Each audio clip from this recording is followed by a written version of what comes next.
Saludos a todos los amigos, estudiantes de medicina, residentes en adiestramiento, cirujanos y público en general que tenga la oportunidad de ver esta videograbación que estamos haciendo hoy, 19 de junio del 2010, al doctor Félix Salvador Vilella Suao. El doctor Vilella Suao ha sido un cirujano muy prestigioso en este país del siglo pasado, ya no está practicando, aunque todavía sigue activo en algunas labores de la medicina.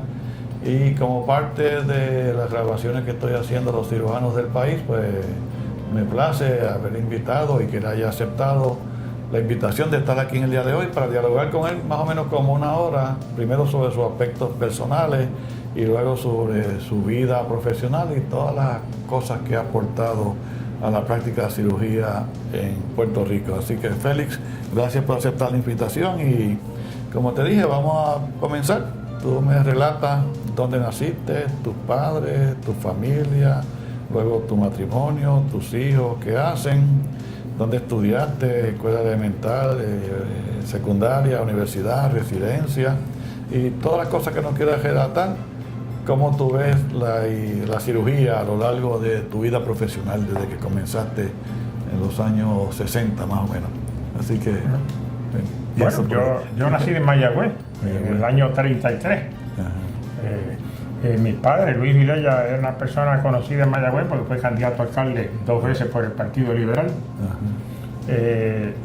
Mamá era Mercedes Suao, hija de exalcalde de Mayagüez, Salvador Suao, alcalde en la época de España, en la época del 96, 98.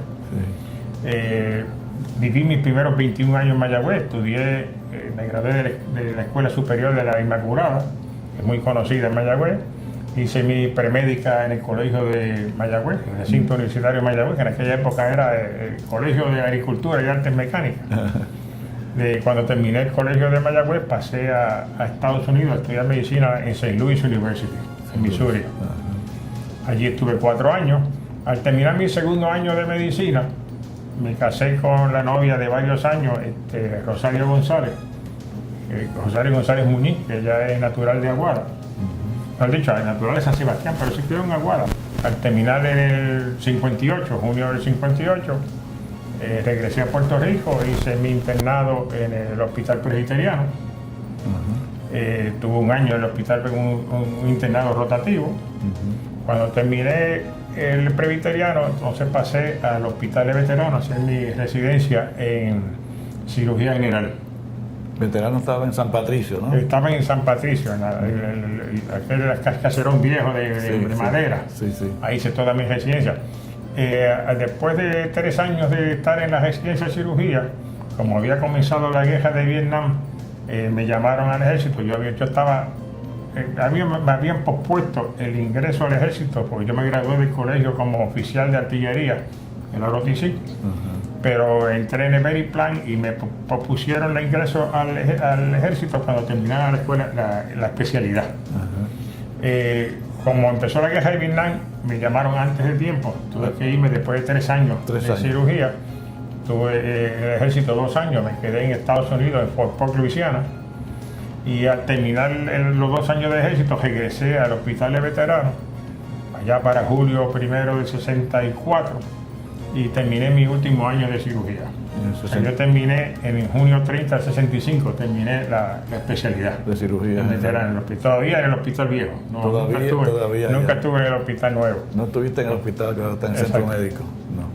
Luego que de hecho, quiero mencionar ahora que yo me hice cirujano general, pero mi interés cuando terminé mi internado era hacerme ortopeda.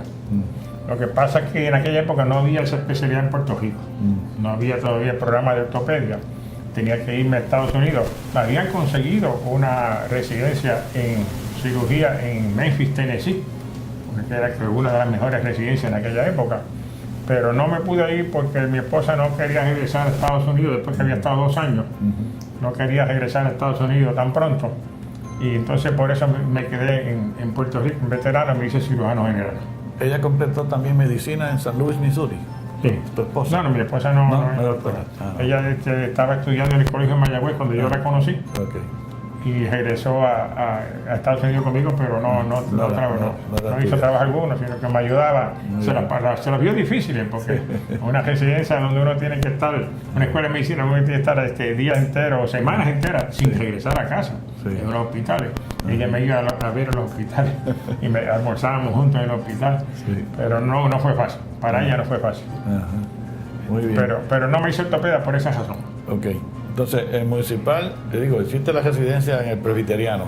Internado en el presbiteriano. Internado. Y la residencia en hospital veterano. ¿Y qué me tienes que contar de ese internado allí en ese hospital? En el hospital presbiteriano, en aquella época era muy bueno el internado. No creo que todavía no exista el internado allí. Ya no existe, ¿no? Porque en aquella época, pues la iglesia presbiteriana tenía unas clínicas extensas de pacientes gratuitos que era la base para un internado adecuado. De hecho, grandes personas en Puerto Rico hicieron su internado allí. Muchos médicos conocidos hicieron su internado en el presbiteriano antes que yo. O sea que era un internado muy bueno, muy adecuado. Y la pasé muy bien, tenía muy buenos profesores. Allí pude conocer mi primo, doctor Suavo, era jefe de cirugía. Pedro Suavo. Pedro Suavo, fue jefe de cirugía por muchos años. De hecho, la sala de operaciones de presbiteriano tiene su nombre. Exacto, sí. Porque él fue cirujano allí, yo diría que por más de 30 años. Y allí pues habían grandes figuras de la medicina en Puerto Rico, el doctor Eugenio María de Hostos, el doctor Antonio Ortiz, el pediatra, era jefe de pediatría. Es un hombre muy conocido de la Escuela de Medicina. El hospital de pediatría lleva su nombre. Exacto, allí también operaba con frecuencia el doctor Noya, cirujano, que es muy conocido también en Puerto Rico. En la medicina interna estaba el doctor Andrés Salazar, Eduardo Montilla, Carlos Beltrán, gente muy conocida en todas las especialidades. En obstetricia y ginecología estaba el doctor, un partero muy conocido en Puerto Rico, que era él era americano, había estudiado en Estados Unidos, pero hacía solamente parto. El hombre que más parto hizo en Puerto Rico, ahora mismo no recuerdo el nombre de él, pero era muy conocido aquí. Y Meyer también estaba. Meyer, cirujano, Herbert Meyer, el cirujano general, también estaba muy activo allí. En pediatría también estaba el doctor García Rivera, Arnaldo García Rivera. En la obstetricia y ginecología estaban la doctora Berio, María Teresa Berio, era en obstetricia y ginecología, y en pediatría era Carmen Luisa Berio, su hermana, que eran hermanas del doctor Berio Berio, que fue, y de Francisco Berio, que fue secretario de Salud en Puerto Rico, ¿no? Francisco Berio. Y estaba también Jiménez López. Jiménez López también estaba en bien cirugía alto, general. que hacía Sí, estaba en cirugía general. Sí, así es. O sea, el hospital presbiteriano tenía una facultad excelente. De hecho, del hospital presbiteriano fue que salió la facultad del Doctor Hospital. Y después salió la facultad de San Jorge. Y eventualmente la parte de la facultad de San Pablo en Bayamón. Pero originalmente venían del presbiteriano. Era el hospital presbiteriano y el hospital de auxilio mutuo eran los dos hospitales más antiguos de la zona metropolitana. Exacto. Muy bien. Así es. Y en veterano entonces en la residencia 3 años.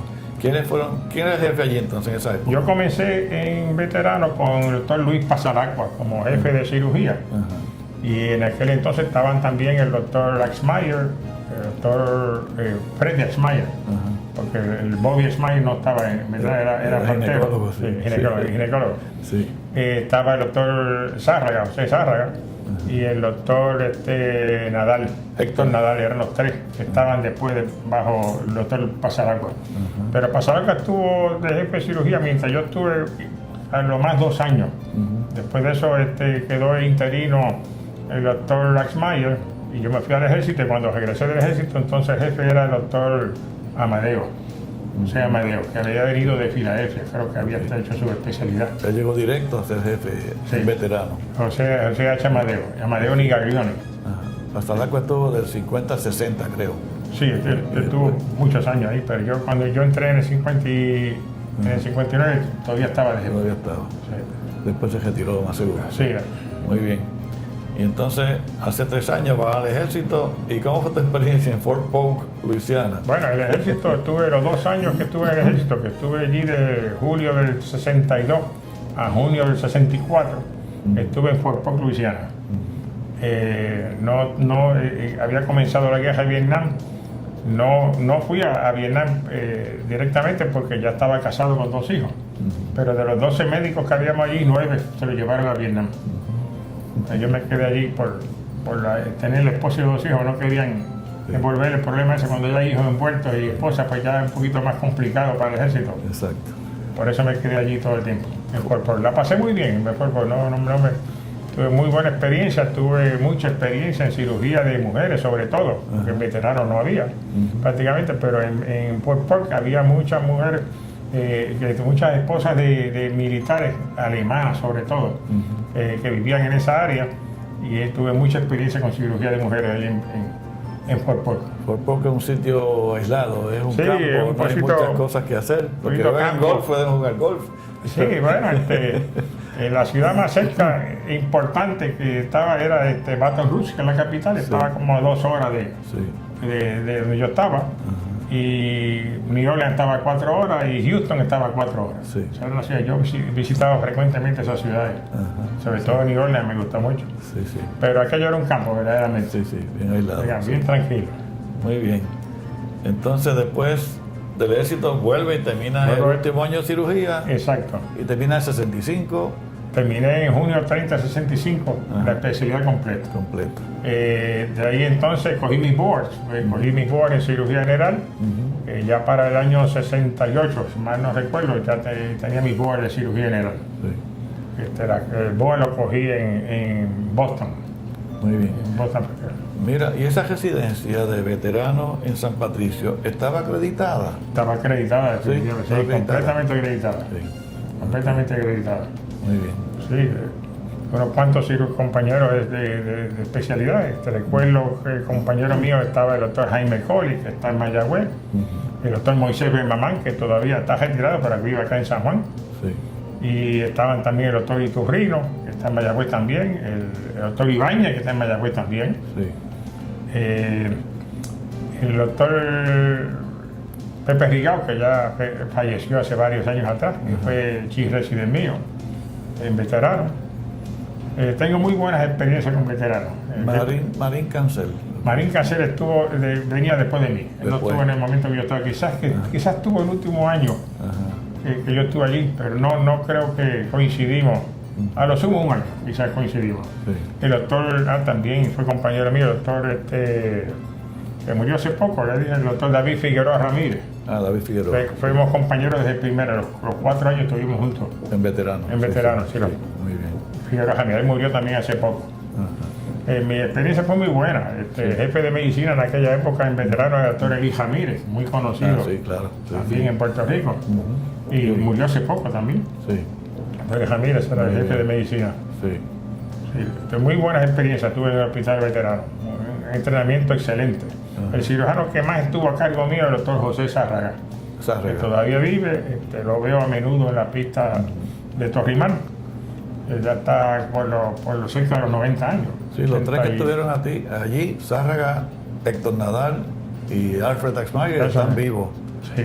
Axmayer está un poquito ya... Sí, Axmayer ya no sale de su casa. Yo lo veía mucho en la iglesia allí en San José de Villa Caparra, pero ya no lo he visto últimamente. Sí, A la sí, esposa la veo de vez en cuando. Sí, Pero a Zárraga sí lo veo a menudo en la pista de Torrimán con su ya esposa. todavía hace ejercicio, sí. Todavía hace caminatitas por ahí. Muy bien, Sí. muy bien.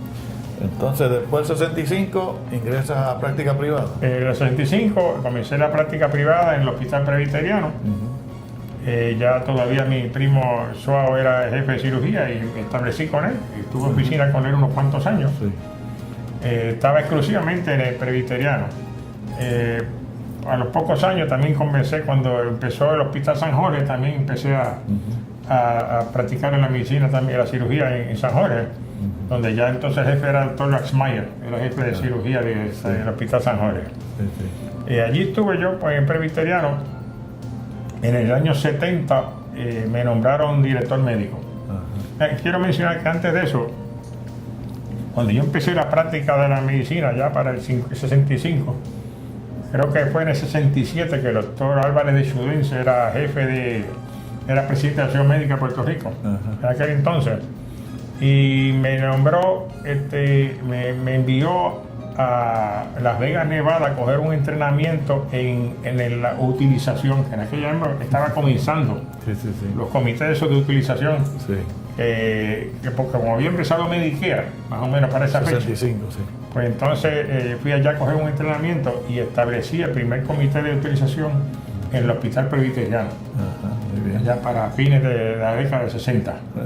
Lo cual me trajo muchos problemas porque antes de comenzar los comités de utilización estaba establecido que los récords médicos eran privados entre pacientes y médicos. Nadie más, no había una tercera persona, no podía intervenir en los récords médicos.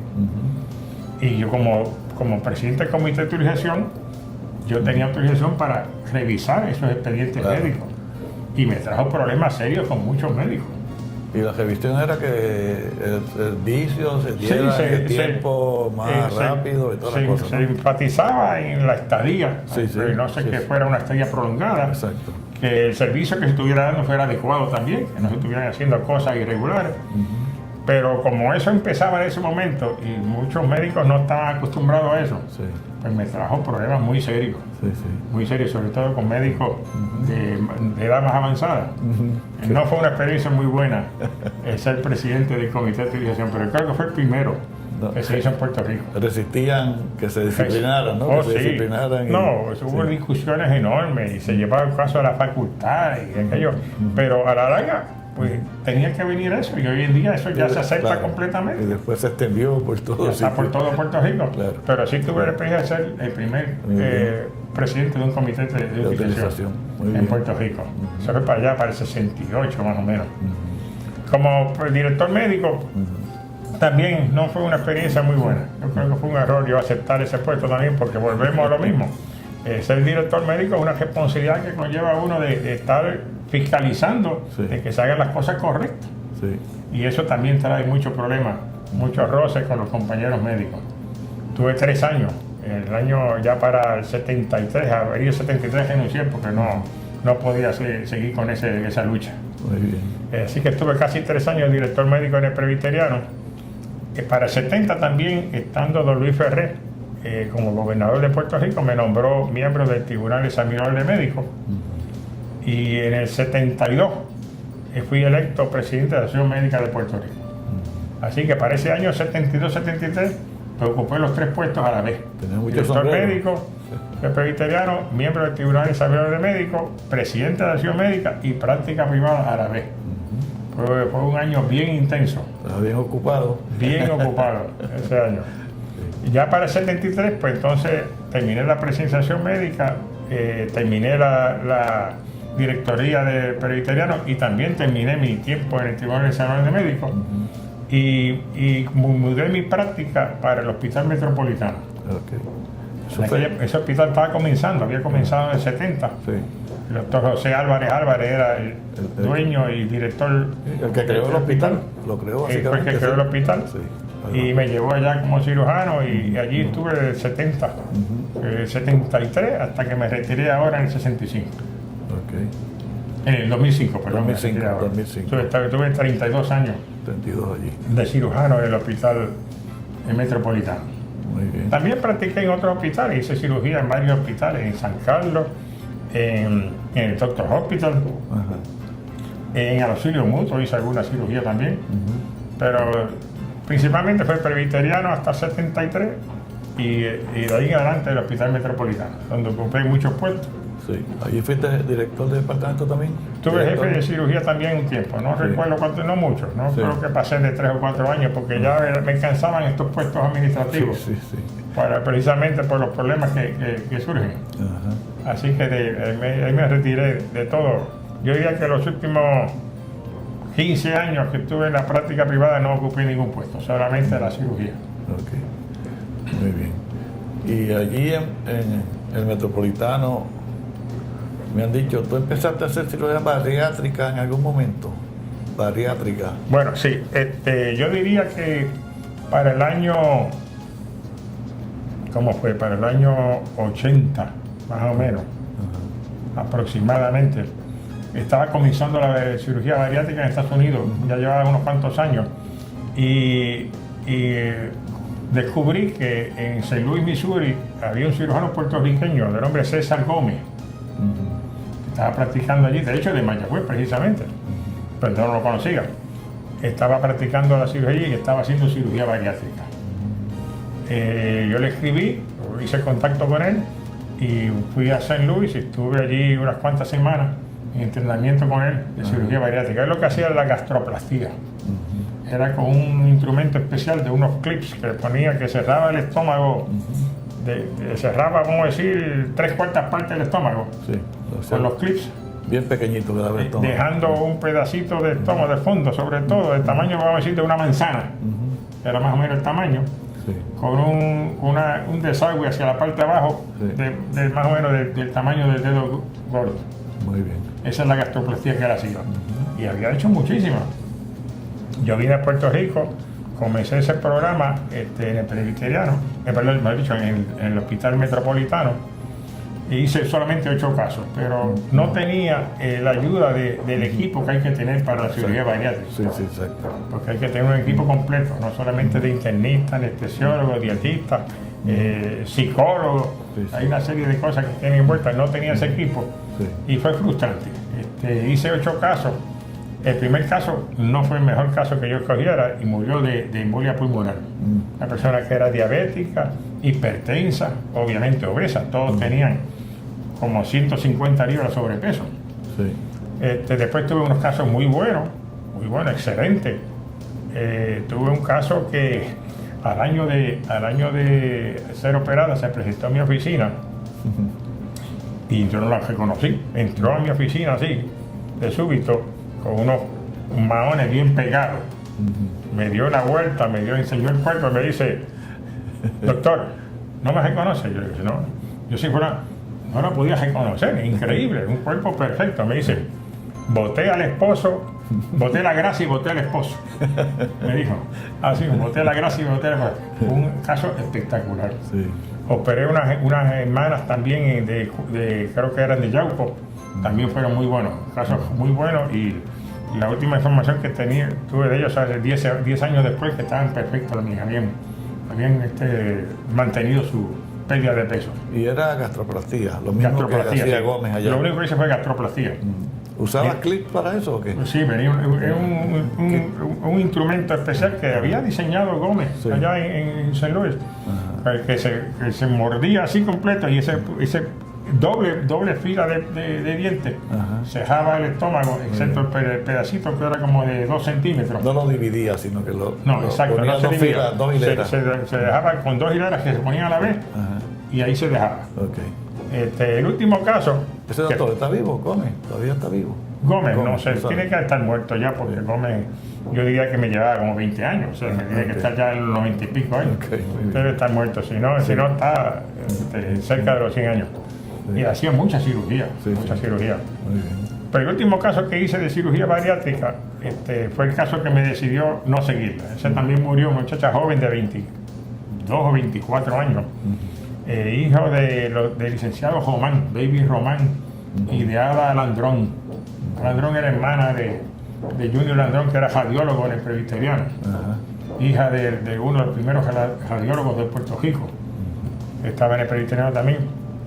Esa muchacha pesaba como 360 libras y también murió de embolia. Embolia pulmonar. Luchamos con ella y por más que la ambulamos y bregamos con ella, duró como 4 días, murió de embolia pulmonar. Para aquella época no estaban las medias antiembólicas. Sí, yo tenía medias antiembólicas y Sí. una máquina, que le como que daba masaje continuo. Sí, Yo le envolvía las 2 piernas, las conectaba a esa máquina, y esa máquina continuamente estaba mandándole presión y dándole ese tratamiento, pero aún así murió de embolia pulmonar también. Sí, sí. Ahí dije, no, yo no voy a seguir con esto porque me estaba causando mucho estrés, Sí, ese tipo de cirugía. Ahora esas medias antiembólicas se usan de rutina en todas las cirugías. Sí. Todas, hernias inguinales, Exacto. vesículas, estómago. Yo mismo lo he todo. usado, en las operaciones que yo he tenido, yo mismo lo he usado. Sí, sí.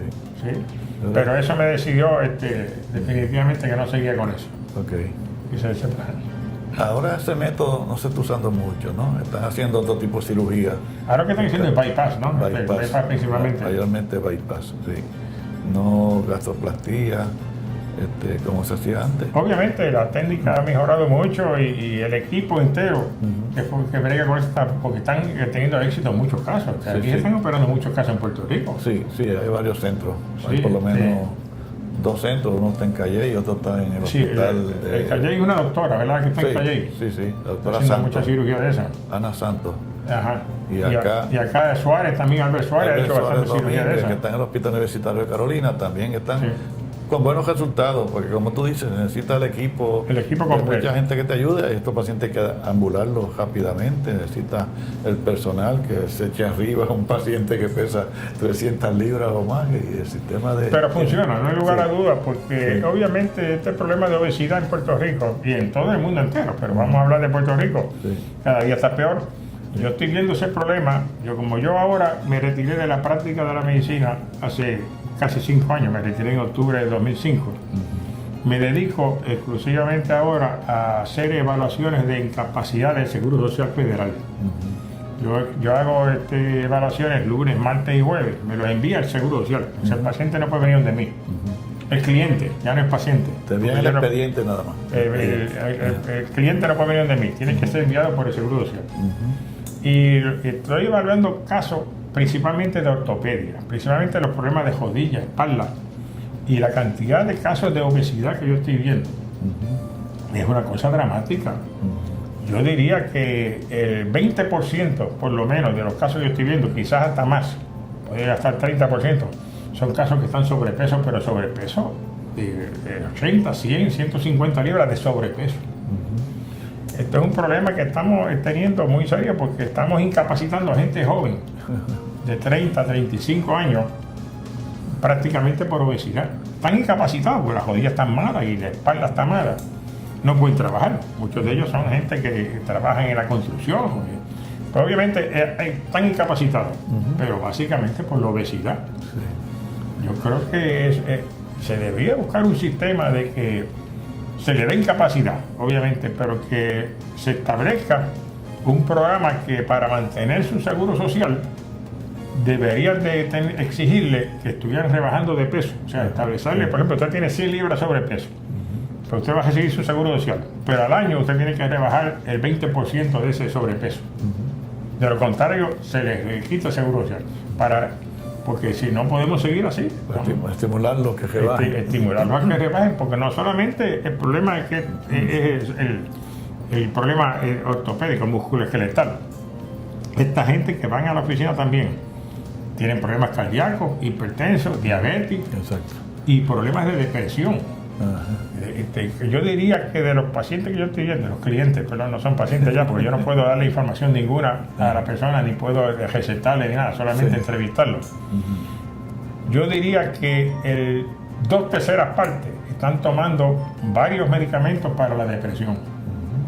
Pero muchos de estos casos son obesos y yo creo que están deprimidos por eso mismo, porque están obesos y se sienten incapacitados de hacer sus cosas. Sí, la autoestima Se sienten rechazados por la comunidad, por su familia, por los vecinos.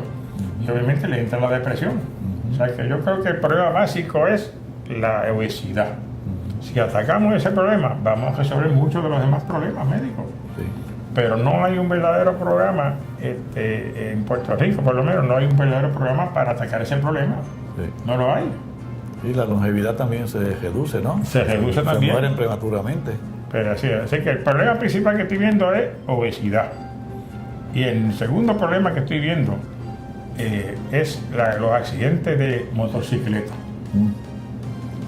Los accidentes de motocicleta son una cantidad enorme. Yo estoy viendo alrededor de 40, 45 casos al mes que me envía Seguro Social. Y yo diría que por lo menos 8 o 10 de esos son de motocicleta. Y son gente joven. Los motociclistas, Sí. de todos los que yo he visto, que están casi todos ellos incapacitados de por vida, con fracturas múltiples y problemas enormes, la inmensa mayoría son menores de 30 años. Estamos incapacitando gente de 25, 28 años a darle seguro social a los 30 años. Sí. una fuerza laboral que siga el problema aportando seguro social. de la motocicleta es mucho más que del automóvil. Sí. Porque el automóvil hay accidentes también, pero no tienen unas fracturas tan dramáticas como la motocicleta, porque la motocicleta no tiene defensa ninguna. Sí. La persona pues está en el aire, vamos a decir. ¿Y los motociclistas estos son que trabajan como mensajeros o son por No, placer? no son mensajeros, digo, hay Son algunos mensajeros, no, pero sí. que lo de tienen gente que como coge deporte. motocicleta como deporte. Sí, no, es de eso. Y hay esos accidentes de motocicleta, tiene que buscarse un mecanismo, porque muchas veces la persona no es la culpable, el motociclista, sí. Aunque también hacen barbaridades, pero cualquier hoyo en la carretera que esté tapado con el agua, por ejemplo, okay. Pues no lo ve el motociclista. Sí. Si no ha llovido, la gravilla, la arena, al coger la curva, pues la motocicleta se resbala. O sea que no le podemos echar la culpa solamente al motociclista. Y eso es así porque dos jueces del Tribunal Federal de Puerto Rico han tenido fracturas de motocicleta.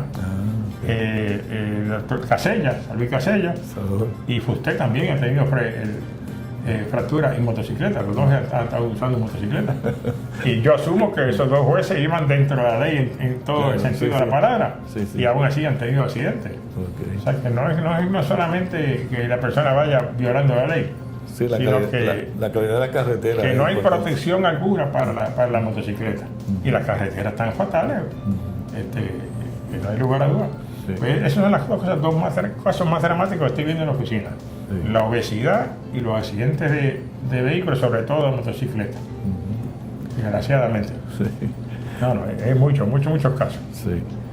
Y ya entonces no estás haciendo ninguna cirugía ni los pacientes, sino ese no hago ninguna cirugía. De hecho, puedo decir que yo dejé la práctica de la cirugía en el 2005, principalmente por las demandas, por las demandas que tuve. Sí. Porque todavía yo me consideraba que estaba en condiciones de poder seguir operando y podía haber seguido operando unos cuantos años más. No me sentía, lo disfrutaba, pero tuve unas cuantas demandas que en realidad me estaban causando demasiado estrés. Okay. Tuve varias demandas, ninguna de ellas llegó a corte, por cierto. Ninguna llegó a corte y creo que 3 de ellas fueron transadas por la compañía de seguro.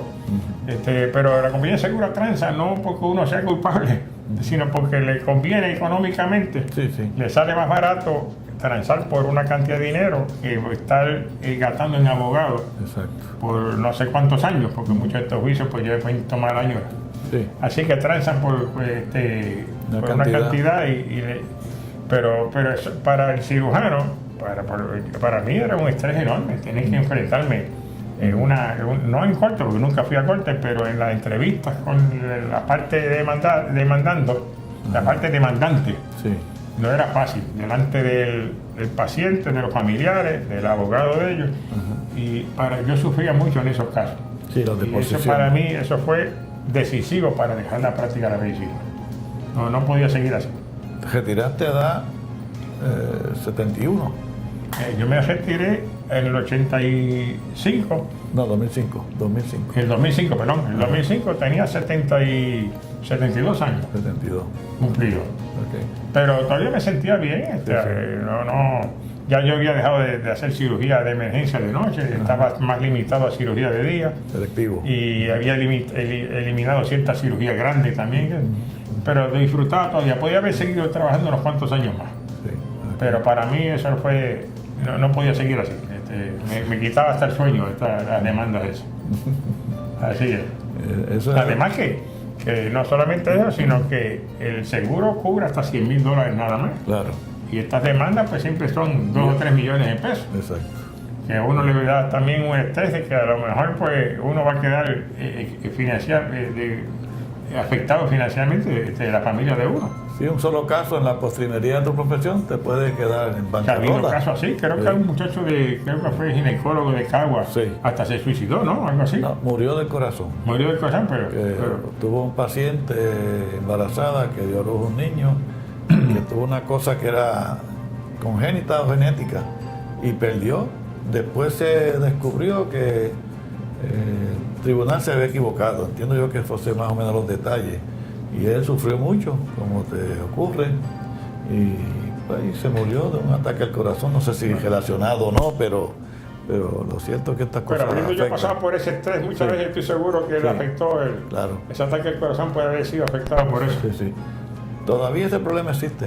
A ti te ocurrió 5 años atrás, pero todavía sigue y sigue igual de fuerte y que afecta a las personas. Y eso es una de las causas todavía para que los cirujanos y otros especialistas o modifiquen su práctica, como tú hiciste, o se retiran temprano. Sí, sí. 71 no es temprano para retirarte, pero si tú estabas bien y no estás temblusco y estás bien de la mente y físicamente, pues podías seguir trabajando ante la situación ahora. Y si tú sabes que los cirujanos generales en Puerto Rico somos muy pocos, hay muy pocos, y el trabajo que tienen los que están todavía es bien fuerte. Bueno, es que para Porque cubrir no hay- sala de emergencia, yo creo Sí. que el cirujano general es clave Claro. en cubrir las salas de emergencia. Sí, sí, Porque no se puede estar hablando de super especialistas para cubrir salas de emergencia. sí, sí, Así que aparte de los médicos primarios, pues el cirujano general es clave para una sala de emergencia. sí, sí. Pero no es fácil bajo esas circunstancias, de esas amenazas así de demanda, ¿no? Tiene que haber un límite, no se puede aceptar que sean millones y obviamente si la persona ha hecho algo incorrecto, pues es justo que se le pague a la persona, Claro. se le recompense primero los gastos médicos que haya tenido y además algo además también por los sufrimientos, pero no estamos hablando de millones y millones, que eso es una cosa ridícula. Sí, sí. Tiene que haber algún límite. Creo que hoy en día se ha hablado hay un proyecto de ley para limitarlo a $300,000, algo así. Sí, hay un proyecto Sí. pendiente, creo que lo vio la Cámara, falta el Senado y obviamente la firma del gobernador, pero cada vez que se presenta un proyecto hay una oposición de parte de los abogados litigantes particularmente que Obviamente. lo tratan de detener porque ellos, algunos viven de eso. Digo, hay un dictum en inglés en Estados Unidos que dice que hay más abogados millonarios demandando a los doctores que doctores millonarios por la práctica de su profesión. O sea que las demandas son, y se alega que es sentido de justicia, pero el defensor más grande del paciente es el doctor, no es el abogado. El abogado interviene porque realmente tiene una ganancia secundaria que es económica, obviamente. Y yo creo, como tú dices, que hay que compensar a algunos pacientes que donde hubo daño por negligencia, que son muy pocos. Yo creo que son extremadamente muy pocos los casos que resultan con daño por negligencia del doctor. Pero porque un resultado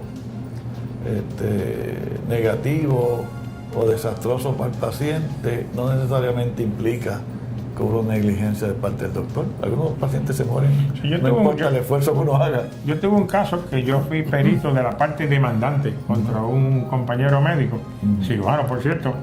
El caso, no sé, transaron fuera de corte, Sí. pero hubo cierta negligencia en que el cirujano, cuando lo llamaron para un dolor abdominal, que terminó de ser un apéndice, Sí. no se levantó, era de noche. Ok.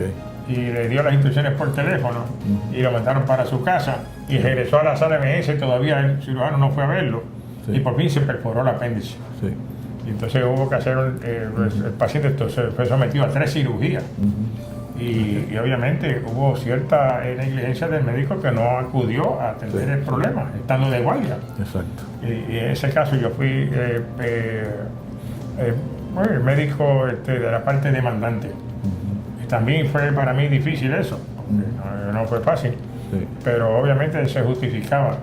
Pero hay casos así, pero no son, Sí, son sí. pocos, como Sí, dice. sí, Pero sí. obviamente el médico cumple con sus funciones. Lo que pasa es que Sí, sí. muchas veces la cirugía no sale como uno espera que salga. Claro, sí, sí. Porque esto no es construir un edificio que uno Sí. pone cierta cantidad de una cosa y cierta cantidad de otra y eso va a ser así, ¿no? En el cuerpo humano es diferente. Uno hace lo mismo en 10 pacientes diferentes, uno hace exactamente lo mismo y en uno quedó mal más o quedó bien, Exactamente. haciendo lo mismo. Exacto. O sea que no. Sí, sí, sí. Pero Y obviamente el código de comportamiento del médico y en este caso los cirujanos, pues es lo más importante. Digo, si tú estás de guardia y te llaman, tienes que levantarte. Y si te complica un paciente, tienes que atender la complicación. Y si lo haces así, como la regla de oro de la Biblia, ¿no? Hacerte que te hagan a ti lo que tú que hagas con el otro, lo que te gustaría que te hicieran a ti, pues vas a tener menos problemas. Todavía tienes problemas porque la sociedad, pues mucha gente quiere buscar dinero fácil y ocurre en eso también, ¿no? Como ocurre en la droga, ocurre en otras cosas, ocurre en la corrupción, es obtener dinero fácil, y esta es un área también. Bueno, como en la demanda, la persona que demanda no tiene que incurrir en gastos. Exacto. Para establecer la demanda, sí, porque se pone de acuerdo con el abogado y es a base de 1% que recibe sí, el abogado. Sí. O sea que el paciente demandante pues pone la demanda porque no le cuesta nada. Sí. A ver qué puede conseguir. Y al abogado le cuesta $40 en sello. Ahí que está la Y cosa. pone una demanda de millones. Así que está la cosa. Sí, sí. Sí. Por eso no. Ese es el problema. Bueno, Es frustrante para la medicina, definitivamente. sí, sí. Eso quizás explica que las solicitudes de muchachos jóvenes talentosos para estudiar medicina y después estudiar especialidades quirúrgicas tiene ciertas fluctuaciones de acuerdo a lo que ocurre en la sociedad y en la práctica de la profesión. Ahora mismo, por ejemplo, la cantidad de médicos que están solicitando residencia en torácica y cardiovascular se está reduciendo. Quizás son otras razones, pero algunas son esas también, que los cardiólogos hacen muchas funciones ahora,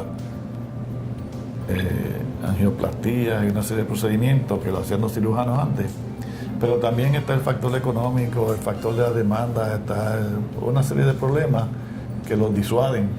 Bueno, pues el factor de la demanda, sobre todo en los ortopedas, está bien serio. Sí, eso está serio, sí. Hay una escasez de ortopedia enorme. Sí. Entonces, y hay una escasez de neurocirujanos también. Sí, exacto. Eso cada día se va a poner peor. Sí. Y es por eso, porque si uno escoge la medicina, pues entonces va buscando algo que sea más seguro, o sea, Sí. menos riesgoso. Sí, exacto. Y obviamente la neurocirugía, la ortopedia y la anestesiología Ajá. son unas especialidades de alto riesgo, Sí, sí. sin lugar a dudas. Y que tenemos escasez en toda esa disciplina en Puerto Rico. Y yo creo que se va a poner peor. Sí. No creo que se va a mejorar la situación. Sí, sí. A menos que se tomen algunas medidas, pero no he visto nada que sea efectivo al sí. presente. No ha habido movimiento en la academia ni en el gobierno para tratar de resolver esos problemas, sí, y es cierto. Tú sabes que hay una serie de residencias en el recinto que son residencias únicas, que no es más que una en Puerto Rico. Si se pierde, tendrán que irse a adiestrar a Estados Unidos. Ortopedas, neurocirujanos, urólogos. Es más que una sola, ahora mismo, es una sola residencia de urología también. Una sola, ya no hay más ninguna. O sea que, y eso pues hay que preservarlo a toda costa. Así que esos problemas serios que hay que tratar de Sí, solucionar. pero el problema es que cuando el médico va a estudiar, a hacer la residencia en Estados Unidos, pues muchas veces no regresa. Exacto. Porque ya, pues, a lo mejor se casa por allá, Sí. tiene familia por allá, o le gusta la práctica de la medicina, y la misma escuela, el mismo hace su entrenamiento, pues, y lo entusiasma para que se quede allá. Exacto. O sea que si el puertorriqueño se va a hacer su residencia allá, vamos a perder por lo menos, yo diría que la mitad de ellos se quedan por allá. Es verdad, sí. Ese es otro problema. Es correcto, sí. Pero no estoy viendo que el gobierno de Puerto Rico, ningún gobierno, no estoy hablando del gobierno actual, Sí. está actuando para solucionar ese Sí, problema. una solución Entonces, a largo plazo o a mediano plazo, que hay que empezarla ahora para que eso se Exacto. mejore y se enderece en 5 o 10 años, un periodo más o menos razonable. Porque, pero desgraciadamente aquí funcionamos a base de crisis. Ujú. Sí. Cuando vea que no hay entonces ese placer, entonces van a empezar a mediarse, pero Sí. toma años Exacto. en establecer esto. Sí, sí, es correcto. Así que Sí. Bueno, mira, Félix, en tu práctica, ¿qué cosas más tú disfrutabas? Hablaste ya de bariátrica, ¿qué otras cosas tú hacías que lo más que yo hacía en entusiasmaba? mi práctica de cirugía general era cirugía de seno. Ajá, Fue lo más que yo hice en mi práctica. sí, Todo tipo de cirugía de seno, menos reconstructiva. Yo no hacía cirugía reconstructiva, sí. pero bueno, yo tuve que, para un peritaje en corte, Ujú. tuve que hacer un estudio de toda mi cirugía. Ajá. Y encontré que yo hice aproximadamente 2.500 operaciones de seno Sí, en Puerto Rico. sí. Es bastante. Y también en ese estudio que hice, pues también encontré que hice alrededor de 2.500 hernias. 2.500 hernias y 1.500 vesículas. Mira, pues. Aproximadamente. Ese fue más o menos lo que yo pude sacar a base de los expedientes del Hospital Presbiteriano y el Metropolitano. Ajá. Pero medical, cirugía de seno, lo más que yo sigo. Sí. ¿Y en seno hacía mastectomías radicales? Sí, o? bueno, la que fuera necesaria, porque Sí. cada día se hacía menos, la radical cada día se hace menos. Ahora se hace menos extensa. Sí. Ya obviamente se ha podido comprobar que la cirugía radical no hace falta en muchos de los casos de seno. Exacto. Sí. Pero todavía está indicada. Sí, en algunos pacientes sí, exacto. Sí. Sus indicaciones. Pero es lo más que yo hacía, eso, definitivamente. Esas tres cosas, de seno, hernia y vesícula. Ajá. También hice una cosa que yo me entusiasmé y que fui a coger un entrenamiento en Estados Unidos. Yo me dediqué mucho a hacer operaciones de úlceras de cúbito. Yo cogí un entrenamiento en Dallas, Texas, en el hospital donde murió Kennedy, Parkland Memorial. Precisamente ahí fue que conocí a Albert Suárez. Me encontré un día por el pasillo y vi su nombre Suárez y nos conocimos y almorzamos y ahí nos hicimos amigos. Pues yo hice ese entrenamiento allá, regresé a Puerto Rico y tenía yo un contrato con rehabilitación vocacional. Me estaban enviando de toda la isla. Hice muchas cirugías. De estos pacientes casi todos eran parapléjicos.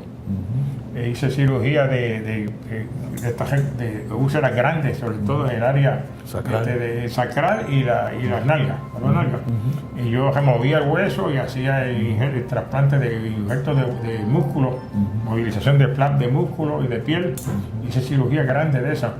Y mucha gente quedó muy bien, que quedaron completamente sanos después de eso.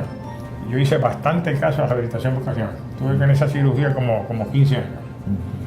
Es una cirugía que es, uno se satisface porque ve que rehabilita a esas personas que están en sillón de ruedas con unas úlceras enormes, con mal olor, la familia no puede bregar con ellos, y tú lo reconstituyes completamente, lo hace una cirugía que queda totalmente sano.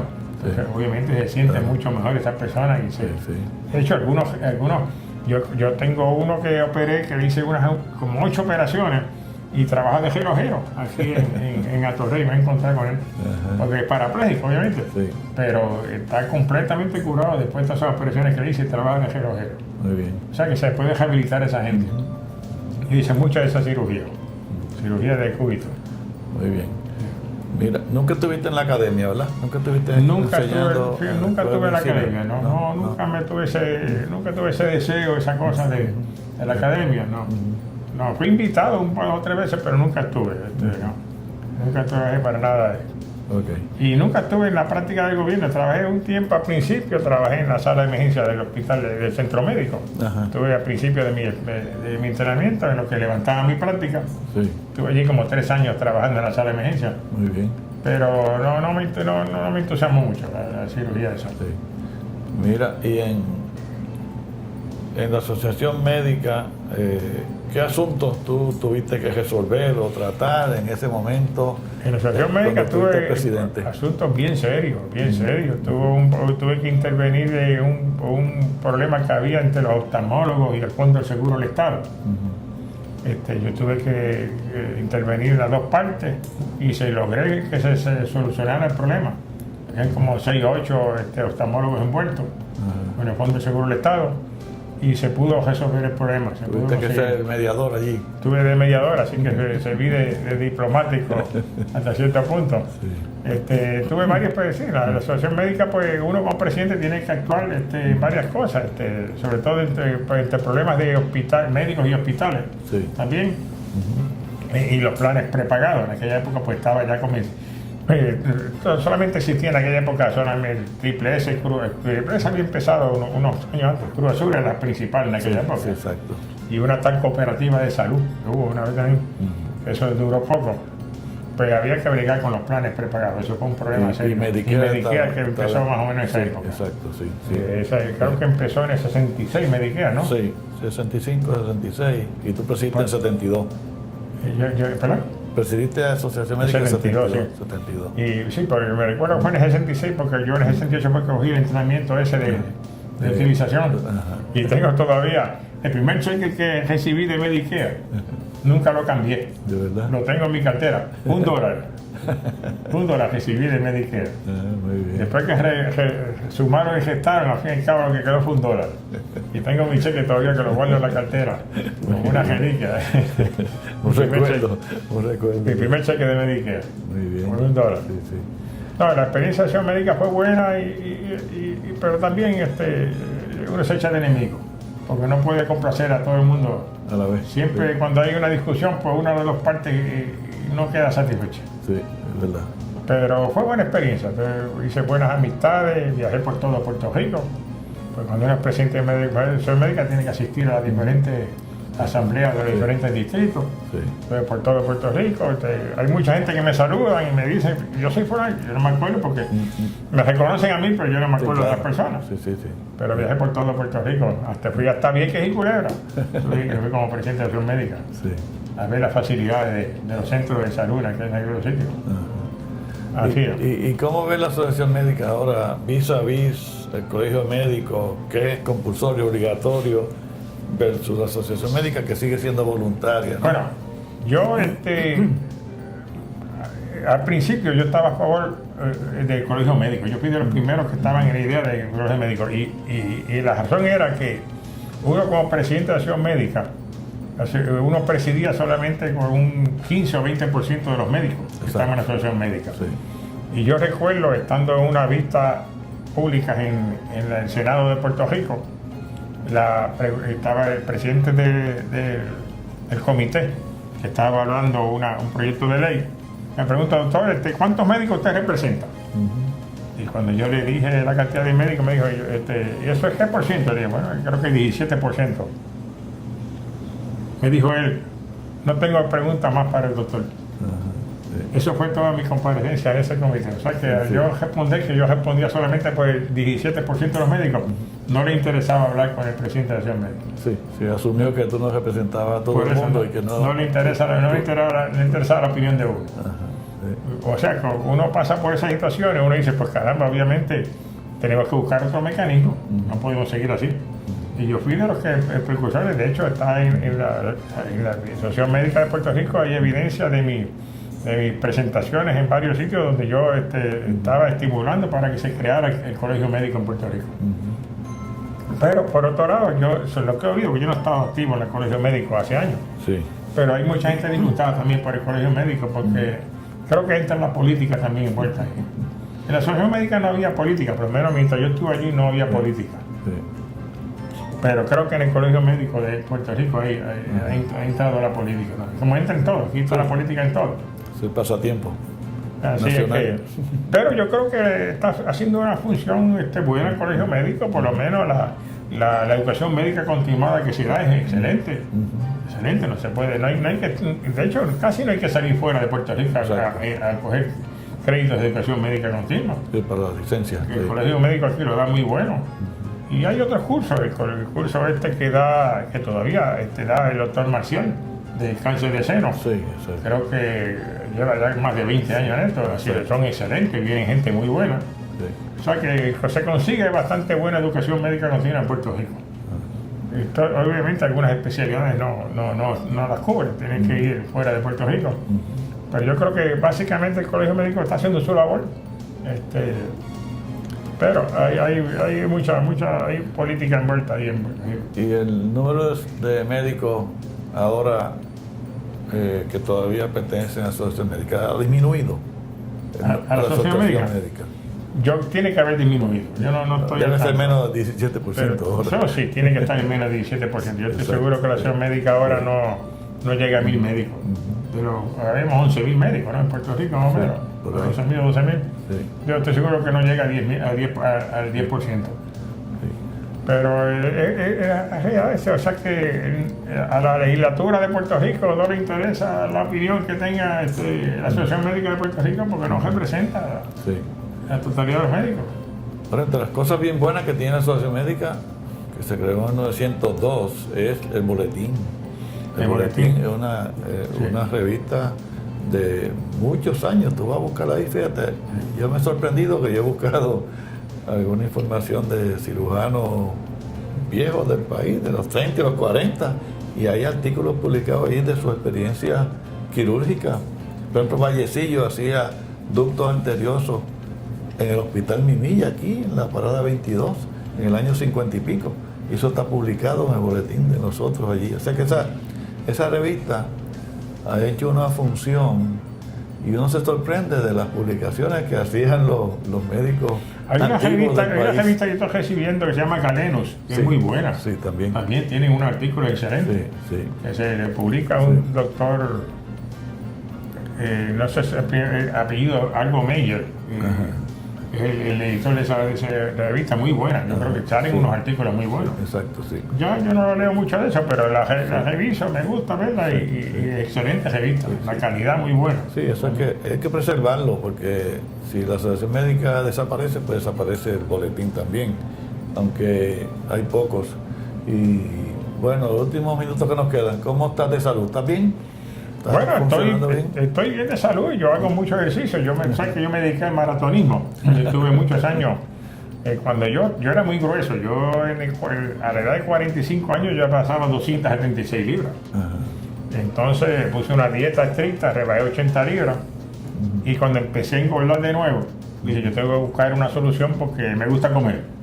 Y entonces comencé a hacer ejercicio en la pista de Torrimar, me entusiasmé con unos compañeros. De hecho, la persona que más me entusiasmó fue el coronel Jamón Barquín, que fue el director fundador de la American Military Academy, Sí, exacto. que murió hace poco, por cierto. Y me entusiasmé en el maratonismo, me hice miembro del club de Torrimar Joggers, cumplí, yo terminé el maratón de Nueva York, hice 9 maratones de Nueva York, que son de 42 kilómetros, y corrí también, terminé en Boston y Chicago, y hago eso, ese ejercicio me ha venido muy bien, a pesar de que he tenido varios percances, ¿no? Me tuvieron que operar de rodilla 3 veces, de menisco roto, pero en septiembre del año pasado, me tuvieron que hacer un cardiac bypass. Me dio, no tuve infarto, gracias a Dios, pero tuve 3 episodios de angina en 45 minutos, cada uno peor que el otro. El tercero fue una cosa bien seria, yo creía que yo hasta ahí llegaba. Me llevaron a la sala de emergencia del Metropolitano y de ahí pasé al cardiovascular. Se demostró que tenía 95% de obstrucción del anterior descending. Y tenía otra más también obstruida y me operaron. El doctor Vilaró me operó me hizo bypass en septiembre pasado. Sí. Recuperé completamente bien. A los 7 días operados le di 3 vueltas a la pista. ¿De verdad? Con los puntos puestos todavía. Porque me dijo, haz todo el ejercicio que quieras. Y he seguido haciendo ejercicio, todavía camino mucho. Ya no puedo correr, pero camino a distancias largas. Todavía, por toda la zona metropolitana. Muy bien. ¿Y tus hijos qué han hecho? ¿Tus hijos qué? Bueno, mi hijo mayor es médico, está practicando, es fisiatra, está practicando en Bismarck, North Dakota. Dejó su práctica privada, está de director médico del Fondo del Seguro del Estado, de todo el estado de North Dakota. Muy contento de estar allá con su familia, esposa y 2 hijos. Mi segundo hijo, soltero, es contable. Es contador público autorizado. Aquí tiene su oficina en el Viejo San Juan, en el edificio Ochoa. La tercera hija es la hija mayor de las 2 hijas, ella se dedica a la gimnasia, le gustó mucho la gimnasia, ella trabaja en el Gold Gym ahí en Atorrey. Y mi hija menor, que cumplió 36 años en estos días, casada con un abogado, ella es abogada también, trabaja ella es oficial jurídico en el Tribunal Apelativo, ahí en Atorrey. O sea que son los 4 hijos, ella tiene 2 hijos también. Okay. Así que tengo 4 nietos, 2 del hijo mayor y 2 de la hija menor. Muy bien. ¿Y tu esposa está bien? Mi esposa está bien de salud, tiene sus achaques como todo el mundo. ¿Rosario qué se llama? Ella es Rosario González Muñiz. Muy bien. Tiene su achaque, pero eso es normal, no tiene ninguna enfermedad así importante que, claro. Gracias a Dios. Muy bien. Vivimos en Villa Caparra. Y estamos muy pendientes de la familia, de los hijos, pendientes de nosotros y nosotros pendientes de ellos. Sí. Y me dedicamos a los nietos aquí, sobre todo los 2 que están en Puerto Rico. Muy bien. Así es. ¿Y personalmente te sientes...?